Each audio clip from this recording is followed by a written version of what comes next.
Did you know that Bloodshot became the most watched film on Amazon Prime for 3 straight days, despite never getting a proper theatrical run? While everyone was debating whether Marvel fatigue was real, Vin Diesel's nanite-powered super soldier quietly broke streaming records when theaters worldwide shut down in March 2020. The film that was supposed to launch Sony's Valiant Cinematic Universe instead became an accidental case study in pandemic-era movie distribution. But here's what makes the story fascinating. Despite earning just $33.4 million worldwide against a $45 million budget and receiving brutal reviews from critics, DMG Entertainment CEO Dan Mintz has confirmed that Bloodshot 2 is happening, with Vin Diesel returning as Ray Garrison.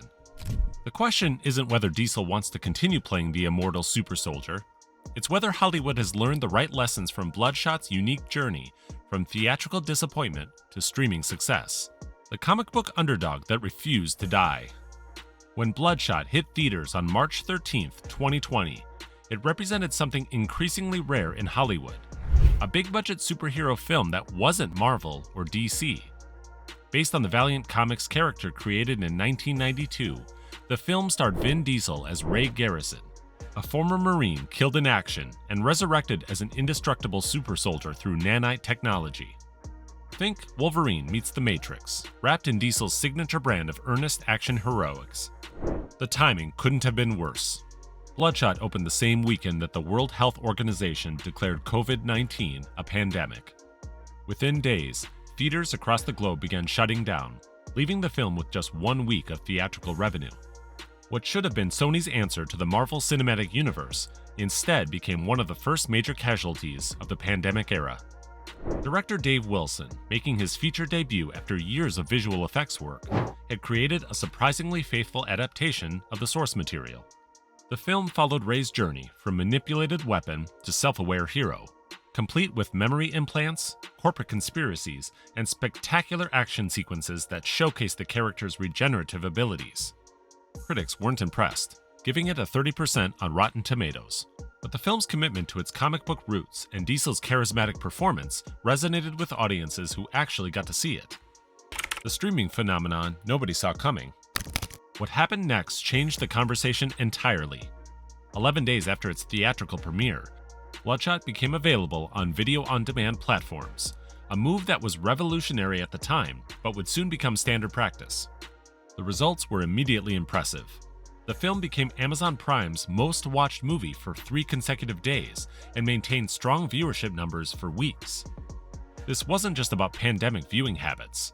Bloodshot found its natural audience on streaming platforms, where viewers could appreciate its world-building and character development without the pressure of theatrical expectations. The film's modest budget actually worked in its favor. Unlike massive blockbusters that needed huge opening weekends to recoup costs, Bloodshot could succeed simply by finding consistent viewership. The streaming success revealed something important about modern superhero audiences. There's genuine hunger for non-Marvel, non-DC content, provided it's delivered through the right channels. Bloodshot proved that Valiant Comics characters could work in live action, just not necessarily through traditional theatrical distribution. Diesel's commitment to the Valiant universe. Vin Diesel's involvement in Bloodshot goes beyond typical franchise participation.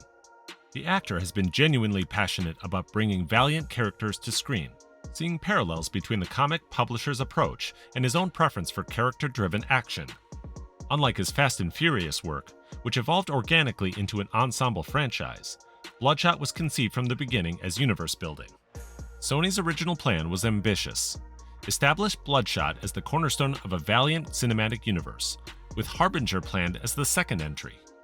The publisher Valiant Comics, founded in 1989 by former Marvel editor-in-chief Jim Shooter, boasts a rich mythology of interconnected characters, including X-O Man-O-War, Eternal Warrior, and Faith. These aren't household names like Spider-Man or Batman, but they have devoted followings and decades of storytelling history. Diesel understood the opportunity. In a 2018 interview with comicbook.com, he declared that Sony is finally going to lead the charge in the superhero movies of the future. His Instagram posts consistently promoted the Valiant era with genuine enthusiasm, not typical marketing obligation. This personal investment explains why he's remained committed to the sequel, despite the original film's mixed reception. The sequel confirmation and what it means. In late 2020, DMG Entertainment founder and CEO Dan Mintz officially confirmed Bloodshot 2, with Diesel returning as Ray Garrison. Mintz's comments to CBR revealed the reasoning behind the decision. "I think Bloodshot was very successful in that respect. A lot of people saw it, and it did very well in the post-release rollout. But you can't use the same evaluation process pre-COVID to this. This represents a fundamental shift in how studios evaluate success. Traditional box office metrics became meaningless during the pandemic, forcing executives to consider streaming performance, viewer engagement, and long-term franchise potential. Bloodshot's strong VOD numbers demonstrated an audience appetite that theatrical performance couldn't capture." The confirmation also signals confidence in the character's future. Ray Garrison's story was deliberately left open-ended in the first film, with his memories still fragmented and his relationship with fellow enhanced soldiers KT and Wilfred Wiggins serving as the foundation for future adventures. The nanotechnology that powers his abilities offers endless storytelling possibilities, from exploring his lost memories to introducing new threats from the Valiant universe. The Fractured Valiant Universe Challenge. The sequel faces a significant obstacle that didn't exist during the original film's development. The Valiant Cinematic Universe is now split between studios. Paramount acquired the rights to Harbinger and several core Valiant characters, including Exo Man-O-War, Eternal Warrior, and Archer and Armstrong, from Sony. This means Bloodshot 2 might be developing independently from other Valiant adaptations. This division creates both challenges and opportunities. The challenge is obvious.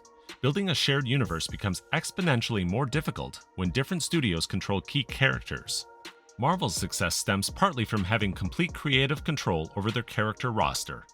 Splitting Valiant properties between Sony and Paramount could lead to competing visions and conflicting storylines. However, this separation might actually benefit Bloodshot 2. Instead of being burdened with universe-building responsibilities, the sequel can focus entirely on Ray Garrison's individual story. The first film worked best when exploring Ray's personal journey, rather than setting up future installments. A more intimate, character-driven sequel could avoid the pitfalls that have plagued other attempted cinematic universes. Paramount's Harbinger development. While Sony develops Bloodshot 2, Paramount has been quietly advancing their own Valiant project. Harbinger, which follows teenager Peter Stanchek and his psychic abilities, was originally meant to be the second Valiant film, but is now being developed as a separate franchise. Director Paul Downs Calatzo, known for Brittany Runs a Marathon, has been attached to helm the project. Harbinger's development at Paramount creates an interesting parallel universe situation. Both studios are betting on Valiant properties, but they're pursuing different approaches. Paramount's focus on Harbinger suggests they see more potential in the character's youth-oriented story and psychic powers. The success or failure of either project will likely influence the other's development timeline and budget. The streaming versus theatrical question. Bloodshot 2's distribution strategy remains the most intriguing unanswered question. The original film's streaming success suggests a direct-to-digital release might be the most effective approach, but Diesel's star power and the sequel's potential budget could justify theatrical ambitions. The landscape has changed significantly since 2020. Streaming platforms now regularly invest in big-budget original content, and audiences have become more accepting of premium VOD releases. A Bloodshot sequel could succeed as either a theatrical release or a streaming exclusive, depending on Sony's broader strategy and budget considerations. The decision will likely depend on the sequel's scale.